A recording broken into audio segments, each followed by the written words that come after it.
Hello friends, welcome to Civil Scope. இன்னைக்கு பார்க்க போறது TRB 2017 Polytechnical exam ஓட question paper discussion தான். Part 1 வீடியோ இது. Channel subscribe பண்ணாதவங்க மறக்காம subscribe பண்ணிக்கோங்க, கண்டிப்பா ஹெல்ப்ஃபுல்லா இருக்கும். First question, when the standard penetration test is carried out in a sandy soil below the water table, the water level in the borehole is always maintained slightly above the ground level, slightly below the ground level, at the depth of the groundwater level, none. The water level in the borehole is always maintained slightly above the groundwater table. Okay, option A is the right answer. SPT test வந்து ரொம்ப இம்பார்ட்டன்டான topic. Already 2012 question பேப்பர்லையும் இது ரிலேட்டடாக question வந்துருந்துச்சு. ஓகேவா, standard penetration டெஸ்ட்டுங்கிறது is a field test. அதாவது ஃபீல்டில் போய் நம்ம சாயில் சாம்பிள் கலெக்ட் பண்ணி வந்து டெஸ்ட் பண்ணுவோம். ஓகேவா, இது எந்த சாயிலுக்கு சூட்டபிள் பார்த்தோன்னா கொஹசன் லெஸ் சாயில். ஓகேவா, கொஹசன் லெஸ் சாயில்ங்கிறது sandy soil.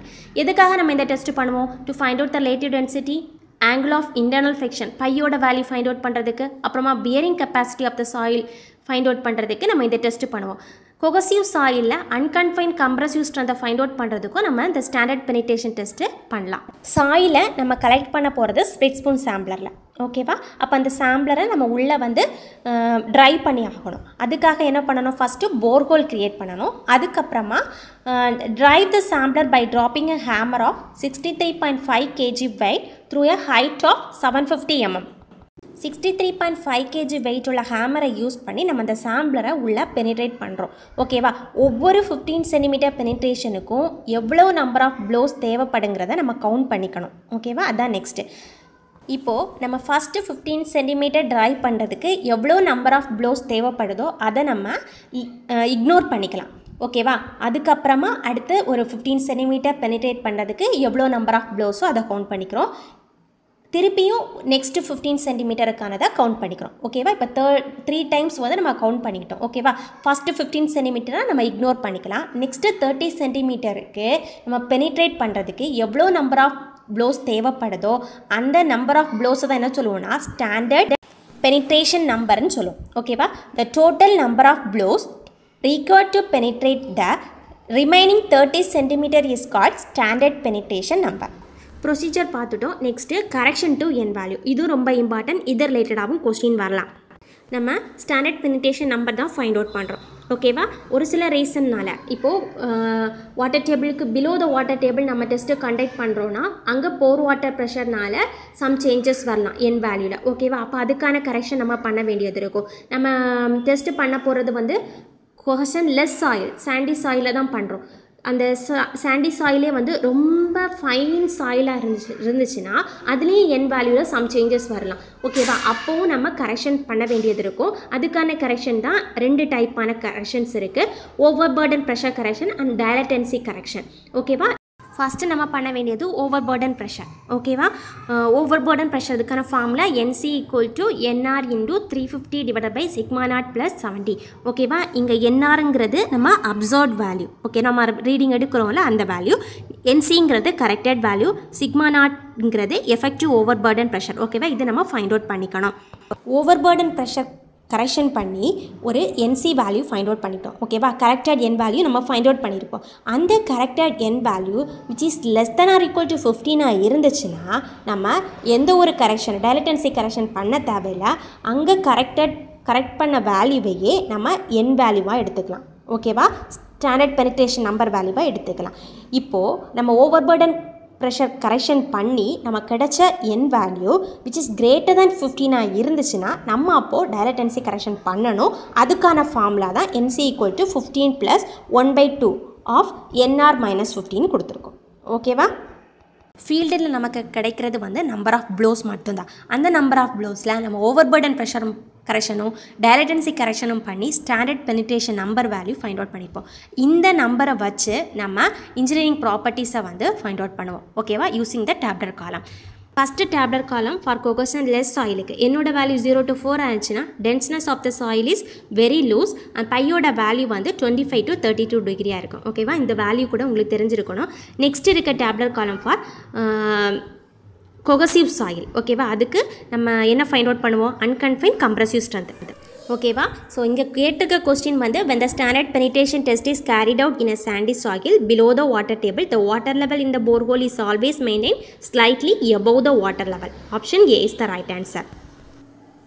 Next question, the degree of disturbance for a soil samples collected from the sampler is usually expressed by. The degree of disturbance for a soil sample collected from the sampler is usually expressed by area ratio. Option B is the right answer. Degree of disturbance வந்து எதெல்லாம் depend பண்ணி இருக்குன்னா area ratio, அப்புறமா inside clearance, outside clearance, அப்புறமா recovery ratio. ஓகேவா? நமக்கு கொஸ்டினில் என்ன கேட்டிருக்காங்க? The degree of disturbance of for a soil sample collected from the sampler is usually expressed by. ஓகேவா? டிகிரி ஆஃப் டிஸ்டர்பன்ஸ் மூலமாக நம்ம கலெக்ட் பண்ண சாயில் சாம்பிளை எது மூலியமாக நம்ம எக்ஸ்ப்ரெஸ் பண்ணுவோம்? ஓகேவா? The answer is area ratio. Area ரேஷியோட ஃபார்முலா என்னென்னா area ratio equal to maximum cross sectional area of the cutting edge divided by area of the soil sample. Area ratio equal to maximum cross sectional area of the cutting edge, that is d2 squared minus d1 squared divided by d1 squared. ஓகேவா? Into 100 in terms of பர்சன்டேஜில் தான் நம்ம find out. The horizontal strain required to produce passive earth pressure condition in a cohesionless soil is. The horizontal strain required to produce passive earth pressure condition in a cohesionless soil is more. Option A is the right answer. First picture பாருங்கள், soil ட்ரெஸ்ட்டில் இருக்குது. So எந்த ஒரு ப்ரெஷருமே அங்கே acquire ஆகலை, எந்த ஒரு ஸ்ட்ரெஸ்ஸும் ஸ்ட்ரெயினும் develop ஆகலை. ஓகேவா? நெக்ஸ்ட்டு பாசிவ் ஆக்டிவ் எர்த் ப்ரெஷர்னால் சம் ஹாரிசான்டல் ஸ்ட்ரெயின் அக்வர் ஆகிருக்கு. ஓகேவா? நெக்ஸ்ட்டு பிக்சரில் பாசிவ் எர்த் ப்ரெஷர்னால் சம் ஸ்ட்ரெயின் வந்து ஹாரிசான்டல் ஸ்ட்ரெயின் வந்து அக்வர் ஆகிருக்கு. ஓகேவா? ரெண்டுத்தையும் கம்பேர் பண்ணும் விச் இஸ் மோர் பார்த்தோன்னா பாசிவ் எர்த் ப்ரெஷர்னால் வரக்கூடிய ஹாரிசான்டல் ஸ்ட்ரெயின் வந்து அதிகமாக இருக்குது. ஓகேவா? எப்போவும் இப்படி ஞாபகம் வச்சுக்கோங்க, passive earth pressure, positive earth pressure ரெண்டு வேல்யூவை ஆட் பண்ணோன்னா நமக்கு என்ன கிடைக்கும்?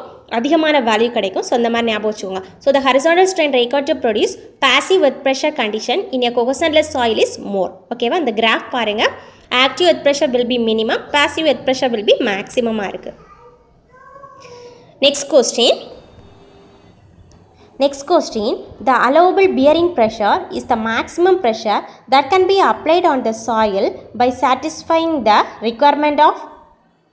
Option C is the right answer, both shear failure and settlement. Soil எதில் ஃபெயிலியர் ஆகும்? ஷியரில் ஃபெயிலியர் ஆகும். சாயில் வீக்காக இருந்துச்சுன்னா அதில் செட்டில்மெண்ட் நடக்கிறதுக்கும் சான்சஸ் இருக்குது. ஓகேவா? அப்போ நம்ம மேக்ஸிமம் லோடு அப்ளை பண்ணும்போது ஷியர் ஃபெயிலியரும் நடக்கக்கூடாது, செட்டில்மெண்ட்டும் ஆகாத மாதிரி இருந்துச்சுன்னா அந்த சாயிலில் என்ன ஸ்ட்ரக்சர் நம்ம பிளேஸ் பண்ணாலும் அது ஸ்ட்ராங்காக இருக்கும். ஓகேவா? ஸோ இந்த ரெண்டு கண்டிஷனையும் கண்டிப்பாக சாட்டிஸ்ஃபை பண்ணணும். The allowable bearing pressure is the maximum pressure that can be applied to the soil by satisfying the requirement of both shear failure and settlement. Next question. The total vertical settlement of a rigid foundation under a pressure Q is taken to be dash times the total vertical settlement at the center of the flexible foundation. Choose the correct answer from the listed below. ஒரு rigid foundation இருக்குது, flexible foundation இருக்குது. ரெண்டு ஃபவுண்டேஷன்லேயும் க்யூங்கிற ப்ரெஷரை நம்ம apply பண்ணுறோம். Apply பண்ணும்போது ரெண்டுத்துலேயுமே vertical settlement நடக்குது. ஓகேவா? இப்போது என்ன கேட்டிருக்காங்கன்னா the total vertical settlement of the rigid foundation under a pressure Q is taken to be dash times the total vertical settlement at the flexible foundation கேட்டிருக்காங்க. ரிஜிட் ஃபவுண்டேஷனில் நடக்கக்கூடிய vertical settlement flexible ஃபவுண்டேஷனில் நடக்கக்கூடிய செட்டில்மெண்ட்டில் எத்தனை times தான் கேட்டிருக்காங்க.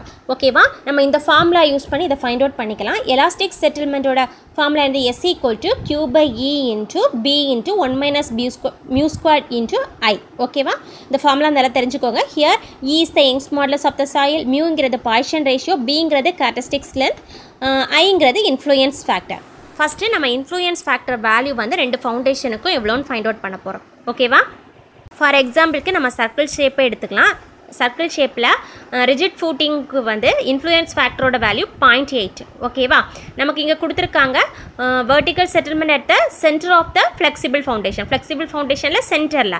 So அந்த influence ஃபேக்டரோட value 1. ஓகேவா? அப்போ ஃப்ளெக்சிபிள் ஃபவுண்டேஷனுக்கு வந்து இன்ஃப்ளூயன்ஸ் ஃபேக்டரோட வேல்யூ 1, ரிஜிட் ஃபூட்டிங்க்கு இன்ஃப்ளூயன்ஸ் ஃபேக்டரோட வேல்யூ 0.8. இந்த ரெண்டு வேல்யூவே நம்ம சப்ஸ்டியூட் பண்ண போகிறோம். ஓகேவா? அந்த ஃபார்முலாவில் இப்போ flexible footingல substitute பண்ணுற ஐயோட value SF equal to Q by E B into 1 minus mu squared.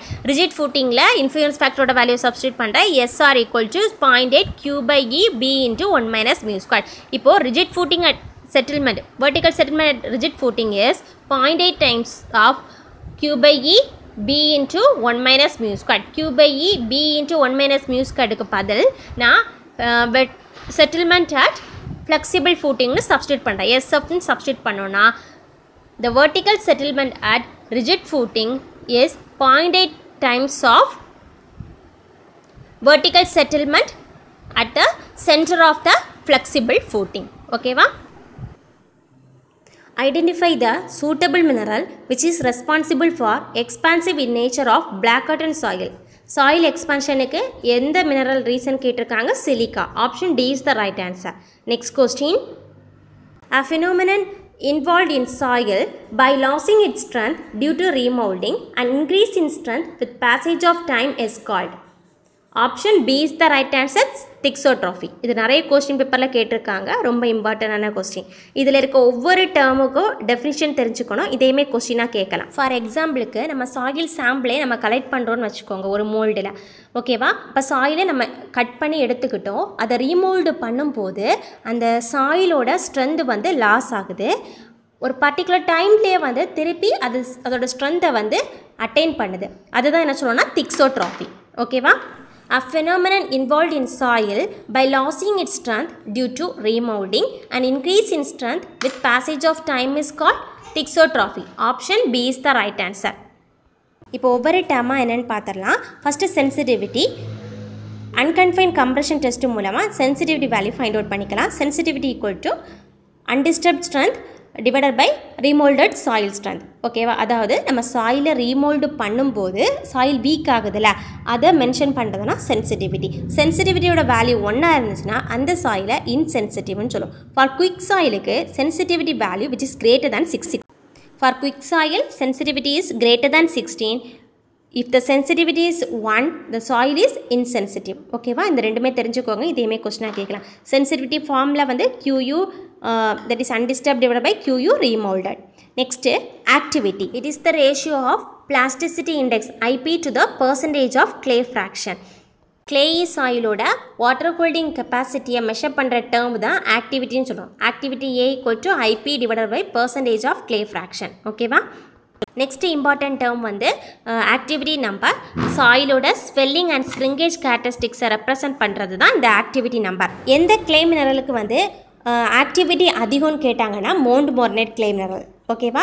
If the activity A which is less than 0.75 இருந்துச்சுன்னா அதை இன்ஆக்டிவ்னு சொல்லுவோம். 0.75லேருந்து 1.25 இருந்துச்சுன்னா நார்மல் சொல்லுவோம். ஏயோட value which is greater than 1.25 இருந்துச்சுன்னா ஆக்டிவ்னு சொல்லுவோம். ஓகேவா? ஆக்டிவிட்டிங்கிறது it is the ratio of plasticity index IP to the percentage of clay minerals. ஓகேவா? இது தெரிஞ்சுக்கோங்க. நெக்ஸ்ட்டு இம்பார்ட்டன்ட் டேர்ம் வந்து கன்சிஸ்டன்சி இண்டெக்ஸ். கன்சிஸ்டன்சி இண்டெக்ஸ் இல்லைனா ரிலேட்டிவ் கன்சிஸ்டன்சின்னு சொல்லலாம். இதோட formula IC equal to WL minus W divided by IP. Saturated fine grain சாயிலோட field பிஹேவியரை ஸ்டடி பண்ணுறதுக்கு கன்சிஸ்டன்சி இண்டெக்ஸ் நமக்கு ஹெல்ப்ஃபுல்லாக இருக்கும். இதோட ரேஞ்சும் ரொம்ப இம்பார்ட்டன்ட். ஓகேவா? இது 1 இருக்கலாம், 1 விட கம்மியாக இருக்கலாம், இல்லைனா 1 விட அதிகமாக இருக்கலாம். ஐசியோட வேல்யூ 1 இருந்துச்சுன்னா the soil is in plastic லிமிட்டில் இருக்கும். IC ஈக்குவல் டு 0 இருந்துச்சுன்னா லிக்யூட் லிமிட்டில் இருக்கும். IC விச் இஸ் கிரேட்டர் தேன் 1 இருந்துச்சுன்னா செமிசாலிட் ஸ்டேட்டில் இருக்கும் அண்ட் இட்ஸ் ஸ்டிஃபாக இருக்கும். ஓகேவா? ஐசியோட வேல்யூ நெகட்டிவாக இருந்துச்சுன்னா அந்த soil it's behave like a liquid. ஓகேவா? அதாவது லிக்யூட் லிமிட்டை விட நேச்சுரல் வாட்டர் கண்டென்ட் வந்து அதிகமாக இருக்கும். நெக்ஸ்ட்டு லிக்யூடிட்டி இண்டெக்ஸ் IL வந்து வாட்டர் பிளாஸ்டிசிட்டி ரேஷியோன்னு சொல்லலாம். IL அண்ட் IC இந்த ரெண்டத்தையும் ரிலேட் பண்ணக்கூடிய ஃபார்மில் IC + IL ஈக்குவல் டு 1. ஓகேவா? இதையுமே வந்து கொஸ்டினாக கேட்டிருக்காங்க. இதுவும் ரொம்ப important. IC + IL equal to 1 or 100%. ஓகேவா? சென்சிட்டிவிட்டினா என்னென்னு பார்த்தோம், ஆக்டிவிட்டி பார்த்தோம், ஆக்டிவிட்டி நம்பர் வேல்யூஸ் பார்த்தோம், அடுத்தது கன்சிஸ்டன்சி இண்டெக்ஸ் பார்த்துருக்கோம். Next question. when the water flow through the soil deposit exert a drag force is called. என்ன சொல்லணும்னா seepage force சொல்லுவோம். Option B is the right answer. Next question. the effective stress within a soil mass is mainly a function of the pore void ratio, uplift force, particle contact force. Option D is the right answer, particle contact force. Effective stress in the soil mass is equal to the total vertical reaction force transmitted at the point of contact of soil grains divided by total area, including that occupied by water. So, the effective stress within the soil mass is a mainly function of the particle contact force. Next question, the relative compaction corresponding to zero relative density is. The relative compaction corresponding to zero relative density is. இந்த மாதிரி கொஸ்டின்ஸில் எல்லாமே நமக்கு formulas தான் ரொம்ப important. Relative compaction formula என்ன? Gamma D divide by gamma D max. ஓகேவா? அதே மாதிரி ரிலேட்டிவ் டென்சிட்டியோட ஃபார்முலா என்னது? ஆர் டென்சிட்டி இண்டெக்ஸோட formula Emax minus E divided by Emax minus E minimum. Emax ங்கிறது soil at loose condition, E minimum ங்கிறது soil at dense condition. ஓகேவா? இந்த relative density-யையும் relative compaction-ஐயும் ரேட் பண்ணக்கூடிய ஃபார்முலா என்னது? RC equal to 80 plus 0.2 ID. ஓகேவா? soil at loose கண்டிஷனாக இருந்துச்சுன்னா E equal to Emax-ஆக இருக்கும். ஓகேவா? அப்போ ஐடியோட வேல்யூ நமக்கு 0 ஆகும். ஓகேவா? ஐடியோட வேல்யூ 0வாக இருந்துச்சுன்னா ஆர்சியோட ரிலேட்டிவ் காம்பாக்ஷனோட வேல்யூ நமக்கு என்ன கிடைக்கும்? 80. ஓகேவா? இந்த வேல்யூஸ் எல்லாமே இன் பர்சன்டேஜில் இருக்குது. ஸோ நமக்கு கிடைக்கக்கூடிய ஆன்சர் இன் பர்சன்டேஜில் கிடைக்கும். That is 80. ஓகேவா? அதுதான் கொஸ்டினில் கேட்டிருக்காங்க. The relative compaction corresponding to zero relative density. ஓகேவா? ரெண்டுத்தையும் ரைட் பண்ணக்கூடிய ஃபார்முலா வந்து RC equal to 80 plus 0.2 into ID. இப்போ இந்த ஐடியோட வேல்யூ 0ன்னு கொடுத்துருக்காங்க. அதாவது E equal to Emax-ஆக இருக்குது. ஸோ ஐடி வந்து 0 ஆகுது. அப்போ RC equal to நமக்கு 80%. ஓகேவா? இதுதான் கொஸ்டினில் கேட்டிருந்தாங்க. இப்போது E equal to E minimum வச்சுக்கோங்க. soil in dense condition-னா ID equal to நமக்கு 100% கிடைக்கும். இப்போ 100% சப்ஸ்டிட் பண்ணி RCயோட வேல்யூ நமக்கு 100% கிடைக்கும். அதாவது 80 plus 0.2 into 100. So 80 plus 20 that is 100. ஓகேவா? அப்போ இந்த relative compaction value varies from 80 to 100%. ஓகேவா? Next question. Shear stress across principal plane is. Shear stress across principal plane is 0. Option D is the right answer. ஓகேவா? Normal stress மட்டும்தான் இருக்கும். So அங்கே வந்து shear stress வந்து 0. Next question. Area of shear force diagram between two points of a span represent. ரெண்டு பாயிண்ட்டுக்கு இடையிலான shear force diagramோட area வந்து எதை ரெப்ரசன்ட் பண்ணுது? இதுதான் கொஸ்டினாக கேட்டிருக்காங்க. ஃபார் எக்ஸாம்பிளுக்கு சிம்பிளி சப்போர்ட்டட் பீமில் அதோட சென்டர் பாயிண்டில் டபிள்யூங்கிற லோட் வந்து ஆக்ட் ஆகுது. இப்போ இதுக்கு ஷியர் ஃபோர்ஸ் வேல்யூ நமக்கு என்னென்னு தெரியும்? W/2. அதோட டயக்ராம் எப்படி இருக்கும்னு நமக்கு தெரியும். இப்போ ஃபஸ்ட்டு அந்த ரெக்டாங்குலர் போர்ஷன் மட்டும் எடுத்துக்கிட்டேன். இதோட ஏரியாவை நான் கால்குலேட் பண்ணுறேன். That is breadth into depth. W/2 into L/2. That is WL/4. இந்த WL/4ங்கிறது எதை குறிக்குது? அதே பீமோட பெண்டிங் மொமெண்ட் வேல்யூவை குறிக்குது. ஓகேவா? So the area of the shear force diagram between two points of a span represent change in bending moment between the 2 points. Option B is the right answer. Okay va? Next question.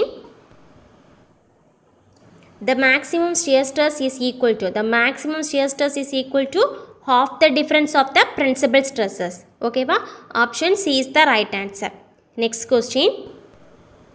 Angle twist in a solid circular shaft of diameter D and length L subjected to torque T is theta. Angular twist in another similar shaft of half the length subjected to same torque T is. ஒரு solid circular shaft இருக்குது, அதோட diameter D, length L. இதில் டீங்கிற டார்க்கை apply பண்ணும்போது அது twist ஆகுது, அதோட angle வந்து டீட்டாவாக இருக்குது. சேம் சாலிட் சர்க்குலர் ஷாஃப்ட்டு அதோட லென்த் வந்து L/2ஆக இருக்குது, அதாவது ஆஃப் த லென்த்தாக இருக்கும்போது இப்போ same amount of torque apply பண்ணும்போது அதோட ட்விஸ்டிங் ஆங்கிள் வந்து எப்படி இருக்கும்? அதுதான் கொஸ்டினாக கேட்டிருக்காங்க. நமக்கு டார்ஷனல் ஈக்குவேஷன் என்னன்னு தெரியும். T/IP = Fs/R = C∼L. ஓகேவா? இப்போது ஃபஸ்ட்டு டேர்மையும் லாஸ்ட் டேர்மையும் ஈக்குவேட் பண்ணோன்னா டார்க்கு, அப்புறம் ஆங்கிள் ஆஃப் ட்விஸ்ட்டு, லென்த், இந்த மூணுத்தையும் ரிலேட் பண்ணக்கூடிய நமக்கு ஃபார்முலா கிடச்சிரும். T/IP = C∼L. L வந்து எல்லா இருக்கும்போது angle of twist is theta. ஓகேவா? இப்போது L வந்து L/2ஆக இருந்தால் ஆஃப் த லென்த்தாக இருந்துச்சுன்னா இப்போ சப்ஸ்டியூட் பண்ணிங்கன்னா என்ன வரும்? T/IP = C∼L. Lக்கு பதிலாக L/2 சப்ஸ்டியூட் பண்ணுறோம். அப்போ T = என்ன கிடைக்குது? 2θ × CIP/L. ஓகேவா? அப்போ ரெண்டத்தையும் கம்பேர் பண்ணோன்னா நமக்கு The angle of twist is another similar shaft of half the length subjected to same torque T is 2 theta. Option D is the right answer. Okay va? Next question. In a thin wall T section, the shear center is located at the point. Shear center is the point on the beam section where the application of load does not cause its twisting. ஒரு பீமில் நம்ம எக்ஸ்டர்னலாக load apply பண்ணுறோம். Apply பண்ணுற லோட்னால bending நடக்கலாம், ஆனால் twisting நடக்கக்கூடாது. ஓகேவா? அப்போ அந்த பாயிண்ட் எந்த பாயிண்ட்டோ அதை தான் நம்ம என்ன சொல்லுவோம்னா ஷியர் சென்டர்னு சொல்லுவோம். ஓகேவா? இங்கே பார்த்தோன்னா டி செக்ஷன் கொடுத்துருக்காங்க. டி செக்ஷனோட ஷியர் சென்டர் கேட்டிருக்காங்க. ரெண்டு ஆக்சிஸும் வந்து இன்டர்செக்ட் ஆகிற பாயிண்டில் தான் வந்து அதோட ஷியர் சென்டர் இருக்கும். ஓகேவா? இதே மாதிரி வேரியஸ் செக்ஷனோட ஷியர் சென்டர் எங்கே இருக்கணும் கொஸ்டினாக கேட்கலாம். ஐ செக்ஷனாக இருந்துச்சுன்னா, சிமெட்ரிக்கல் ஐ செக்ஷனாக இருந்துச்சுன்னா அதோட சென்ட்ராய்டு எந்த பாயிண்டில் இருக்கோ அங்கே தான் வந்து ஷியர் சென்டர் தான் அக்வர் ஆகிருக்கும். சேனல் செக்ஷன் எடுத்துக்கிட்டிங்கன்னா it is away from the செக்ஷனாக இருக்கும். பாருங்கள், நான் மென்ஷன் பண்ணியிருக்கேன், இந்த மாதிரி தான் இருக்கும். ஆங்கிள் செக்ஷனாக இருந்துச்சுன்னா அதோட ஷியர் சென்டர் இந்த மாதிரி இருக்கும். டி செக்ஷனாக இருந்துச்சுன்னா இந்த மாதிரி ஷியர் சென்டர் இருக்கும். ஓகேவா? இதே மாதிரி ஒவ்வொரு செக்ஷனோட ஷியர் சென்டர் எங்கே இருக்கணும்னு தெரிஞ்சு வச்சுக்கோங்க. ஓகேவா? சென்ட்ராய்டுங்கிறது அந்த டோட்டல் செக்ஷனோட மாஸ் வந்து எந்த பாயிண்டில் கான்சன்ட்ரேட் ஆகிருக்கோ அதுதான் நம்ம சென்ட்ராய்டுன்னு சொல்லுவோம். ஷியர் சென்டருங்கிறது எக்ஸ்டர்னலாக நம்ம அப்ளை பண்ணுற லோடுனால அந்த பாயிண்டில் பெண்டிங் நடக்கலாம், ஆனால் ட்விஸ்டிங் மூமெண்ட் வரக்கூடாது. ஓகேவா? அந்த பாயிண்ட் தான் ஷியர் சென்டர் சொல்லுவோம். Next question. The moment of inertia of a semicircular section about its center of gravity parallel to x axis is given by. Moment of inertia of the section about its center of gravity கேட்டிருக்காங்க. ஓகேவா? இதை drive பண்ணிட்டு இருக்க முடியாது, டைரெக்டாக formula ஞாபகம் வச்சுக்கோங்க. IG = 0.11 r⁴. ஓகேவா? இங்கே கொடுத்துருக்கிறது செமிசர்க்குலர் செக்ஷன். டிங்கிறது டயாமீட்டர் ஆஃப் த செக்ஷன், ஆருங்கிறது ரேடியஸ். ஓகேவா? அப்போ r = d/2. ஓகேவா? அப்படி சப்ஸ்டியூட் பண்ணோன்னா நமக்கு இன் டேர்ம்ஸ் ஆஃப் டயாமீட்டரில் நமக்கு வேல்யூஸ் கிடச்சிரும். அப்போ 0.11 × r⁴. அப்போ d/2 the whole power 4 போட்டிங்கன்னா 0.11 / 16 × d⁴ கிடச்சிரும். The answer is 0.0069 d⁴. ஓகேவா? Option B is the right answer. The principle of impulse and momentum is given by. The principle of impulse and momentum is given by initial momentum plus impulse = final momentum. Option A is the right answer. ஓகேவா? இல்லைனா impulse = final momentum minus initial momentum வரும். Option A is the right answer. Next question. The shear stress distribution across a symmetrical I section is given by. Symmetrical I section ஓட shear stress distribution curve கேட்டிருக்காங்க. shear stress distribution curve draw பண்ணணும்னா அதுக்கு ஒரு சில விஷயங்கள் நம்ம தெரிஞ்சிருக்கணும். shear stress distribution வந்து in parabolic variationாக இருக்கும். ஓகேவா? எப்படி பெண்டிங் ஸ்ட்ரெஸ் வந்து லீனியர் வேரியேஷனில் இருக்கும், shear stress வந்து in parabolic வேரியேஷனில் இருக்கும். shear stress is always 0 at extreme fiber. Extreme ஃபைபரில் டாப் ஃபைபர் அண்ட் பாட்டம் ஃபைபரில் வந்து shear stress ஓட வேல்யூ வந்து 0வாக இருக்கும். ஓகேவா? The shear stress is always 0 at extreme fiber. It varies with respect to the shape of the cross section. ஓகேவா? அதாவது இப்போ shear stressோட value which is directly proportional to 1/bன்னு கொடுத்துருக்கேன். ஓகேவா? இப்போ பிரெட் வந்து அதிகமாக இருந்துச்சுன்னா shear stress வந்து கம்மியாக இருக்கும். பிரெட் வந்து கம்மியாக இருந்துச்சுன்னா அந்த பிளேஸில் வந்து shear stress அதிகமாக இருக்கும். ஓகேவா? இதை வச்சே நீங்கள் வந்து ஐடென்டிஃபை பண்ணிக்கலாம் எந்த ஷேப்னு. ஓகேவா? அப்போ இந்த கண்டிஷன் எல்லாமே உங்களுக்கு தெரிஞ்சிருக்கணும். shear stress distribution வந்து இன் parabolic வேரியேஷனாக இருக்கும். எக்ஸ்ட்ரீம் ஃபைபரில் வந்து எந்த செக்ஷனாக இருந்தாலுமே வந்து எக்ஸ்ட்ரீம் ஃபைபரில் shear stressோட வேல்யூ 0வாக இருக்கும். அதே மாதிரி it varies with respect to the shape of the cross section. அதாவது Q which is directly proportional 1/b இருக்கும். ஓகேவா? பிரெட் வந்து கம்மியாக இருக்க பிளேஸில் shear stress அதிகமாக இருக்கும். பிரெட் அதிகமாக இருக்க பிளேஸில் வந்து shear stressோட வேல்யூ கம்மியாக இருக்கும். ஓகேவா? இதுக்கு தெரிஞ்சுக்கோங்க. ஃபஸ்ட்டு ஐ செக்ஷனோட பார்த்துடலாம். எக்ஸ்ட்ரீம் ஃபைபரில் shear stressோட value 0. shear stress distribution is parabolic in nature. ஓகேவா? டாப் போர்ஷனில் வந்து ஃப்ளாஞ்சோட பிரெட் வந்து அதிகமாக இருக்குது. ஸோ shear stress distribution வந்து கம்மியாக இருக்கும். வெப் போர்ஷனில் வந்து பிரெட் வந்து கம்மியாக இருக்குது. ஸோ இங்கே வந்து shear stress distribution அதிகமாக இருக்கும். ஸோ அது ஸ்டார்ட் பண்ணுற இடத்துல அதிகமாக போட்டு இன் parabolic நேச்சர்னால ஒரு கர்வால் ஜாயின் பண்ணியிருக்கோம். ஓகேவா? Next T section. எக்ஸ்ட்ரீம் ஃபைபரில் shear stress 0, ஃப்ளாஞ்சோட பிரெட் வந்து அதிகமாக இருக்க பிளேஸில் ஷியர் ஸ்ட்ரெஸ் டிஸ்ட்ரிபியூஷன் வந்து கம்மியாக இருக்கும்.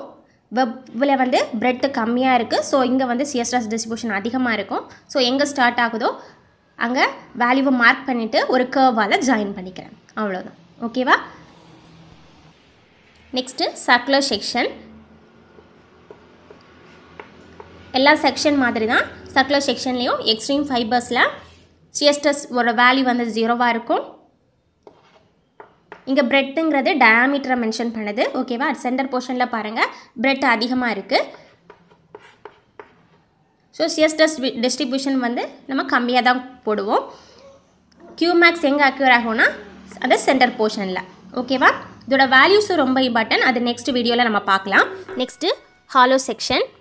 எக்ஸ்ட்ரீம் ஃபைபரில் ஷியர் ஸ்ட்ரெஸோட வேல்யூ 0 அண்ட் டாப்பில் பாருங்கள் டாப் போர்ஷனில் பிரெட் அதிகமாக இருக்குது. ஸோ அங்கே ஷியர் ஸ்ட்ரெஸ் டிஸ்ட்ரிபியூஷன் நம்ம வந்து கம்மியாக கொடுப்போம். நெக்ஸ்ட்டு இப்போ மிடில் போர்ஷனில் வரும்போது அங்கே பிரெட்டு வந்து கம்மியாக இருக்குது. அந்த செக்ஷனோட பிரெட்டு கம்மியாக இருக்குது. ஸோ அங்கே வேல்யூ மார்க் பண்ணுறது அதிகமான வேல்யூஸாக இருக்கும். ஓகேவா? இந்த ரெண்டுத்தையும் ஜாயின் பண்ணது ஒரு பேரபோலிக் கர்வால் நம்ம ஜாயின் பண்ணிப்போம். ஓகேவா? இது ஹாலோ செக்ஷனோட ஷியர் ஸ்ட்ரெஸ் டிஸ்ட்ரிபியூஷன். இந்த மாதிரி ஒவ்வொரு ஷேப்போட ஷியர் ஸ்ட்ரெஸ் டிஸ்ட்ரிபியூஷனும் தெரிஞ்சுக்கோங்க. அது கொஸ்டினாக கேட்கலாம். ஓகேவா? இப்போ ஐ செக்ஷனோடது பார்த்தோன்னா option A is the right answer. Next question. The tangential shear stress of an oblique plane at an angle theta to the cross section of a body which is subjected to a direct tensile stress is equal to. Oblique plane ங்கிறது inclined plane. ஓகேவா? Question என்ன கேட்டிருக்காங்க? அந்த inclined planeல direct tensile stress வந்து act ஆகும்போது அதோட shear stress கேட்டிருக்காங்க. ஓகேவா? the tangential shear stress ஓட வேல்யூ என்னவா இருக்கும்? tau equal to sigma by 2 sin 2 theta. ஓகேவா? இது நார்மல் ஸ்ட்ரெஸ்ஸோட வேல்யூ கேட்டாங்கன்னா அப்போ ஆன்சர் என்னவாக இருக்கும்? Sigma cos square theta. ஓகேவா? இந்த ரெண்டுத்தையும் தெரிஞ்சுக்கோங்க. அதேமே கொஸ்டினாக கேட்கலாம். நார்மல் ஸ்ட்ரெஸ்ஸோட value sigma cos square theta. நமக்கு கொஸ்டினில் கேட்டிருக்கிறது டான்ஜென்ஷியல் ஸ்ட்ரெஸ்ஸோட value. So tau equal to sigma by 2 sin 2 theta. ஓகேவா? ரெண்டு ஃபார்முலாவும் தெரிஞ்சிருக்கணும். Next question. Bulking of sand is defined as. Bulking of sand is defined as. Sand dry கண்டிஷனில் இருக்கும்போதும் வித் மாய்ஸ்டர் கண்டென்ட் இருக்கும்போதும் அதோட வால்யூம் சேஞ்சஸ் வந்து டிஃப்ரெண்ட்டாக இருக்கும். கம்பேரிங் வித் ட்ரை சாண்டை கம்பேர் பண்ணும்போது மாய்ஸ்டர் கண்டென்ட்டோட இருக்க சாண்ட் வந்து வால்யூம் வந்து அதிகமாக தெரியும். So bulking of sand is defined as increase in volume of the sand due to moisture which keep the sand particles apart. ஓகேவா? Next question. Addition of fly ash or ground granulated blast furnace slag in the concrete composition may be taken into account. The answer is option A with respect to cement content and water cement ratio. Taken into account. Concrete is a mixture of cement, sand, aggregate and water. ஓகேவா? இப்போ நம்ம வந்து ஏதாவது அடிஷ்னலாக add பண்ணுறோம், fly ash R ஜிஜிபிசியை add பண்ணுறோன்னா it is இந்த part of சிமெண்ட்டாக இருக்கும். ஓகேவா? அதே மாதிரி வாட்டர் சிமெண்ட் ரேஷியோயும் நம்ம வந்து அந்த மிக்ஸ் ப்ரொப்போர்ஷனில் வந்து கன்சிடர் பண்ணிப்போம். So with respect to cement content and water cement ratio தான் option A is the right answer. Next question. an RCC beam not provided with shear reinforcement. கரெக்டாக பார்த்துக்கோங்க. not provided with shear reinforcement may lead to failure in the bottom inclined roughly to. இங்கே கொடுத்துருக்க பீமில் shear reinforcement provide பண்ணலை. அப்போது அங்கே failure வந்து எந்த ஆங்கிளில் நடந்திருக்கும்னா 30 டிகிரி டு த ஹரிசாண்டலாக இருக்கும்.